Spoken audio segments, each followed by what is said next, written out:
So what's the pathway to treatment with regard to this stuff? If you can, so you can sort of look at your whole life through this lens, that you can say, okay, as I go throughout my day, am I aware of where I am? And so that's number one, is where are you?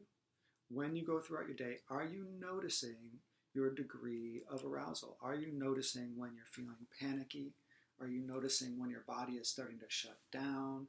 Are you noticing when your heart rate is starting to increase, or you're starting to well, I'll say all of these things manifest themselves in the body. Emotion is bodily experience. Racing thoughts is something that you experience in your body. Your brain is a part of your body. And so if you're in tune with your body, if you're paying attention, you can start to develop an ongoing moment by moment awareness of how safe do you feel? How present are you? How activated are you? That's number one. So many people who have experienced trauma tend to be very disconnected from that sort of thing. So they've learned that it's not worthwhile, or it's not good for me to pay attention to my body. I don't have time to pay attention to my body because I need to worry about all the threats that are going on around me.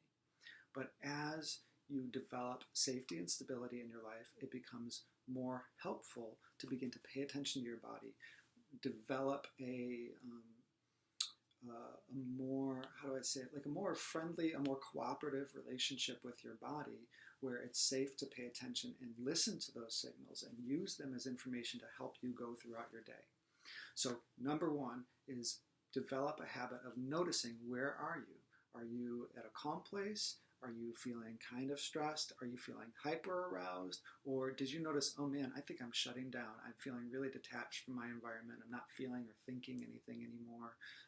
I'm just finding I want to go to Netflix and just tune out for 3 hours straight. I think I might be hypo-aroused. So that's number one, is notice where you are. Number two is, when you are hyper-aroused or hypo-aroused, can you first make sure that you're in a safe situation? And once you're safe, can you tend to yourself to bring yourself back into that window of tolerance? So if you're hypo-aroused, if you're hyper-aroused, can you practice calming exercises to bring yourself back into a place that you can tolerate and integrate?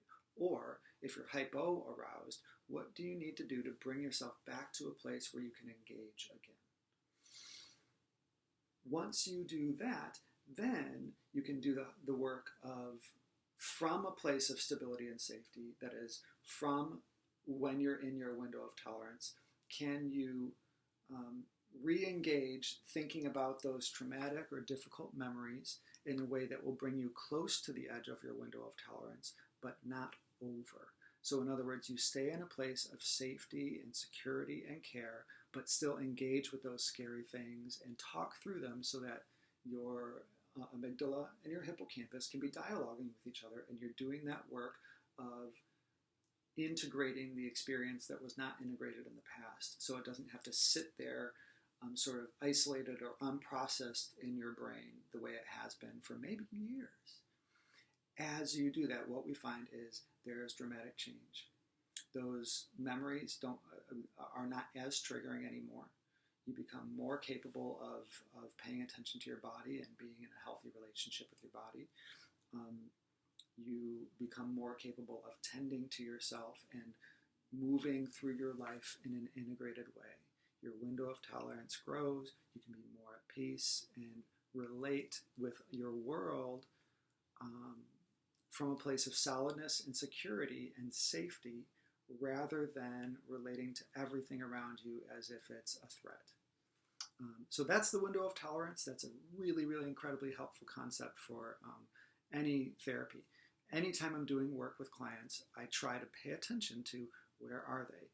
Are they in their window of tolerance? If they're not, continuing to process the story is not going to be helpful. It, in fact, might be re-traumatizing, because now they're back in that place of panic, and then they're just being sort of the same stimulus that caused the trauma in the first place is now hitting them again when they're in a place of hyperarousal or hypoarousal, and it's deepening the experience of trauma.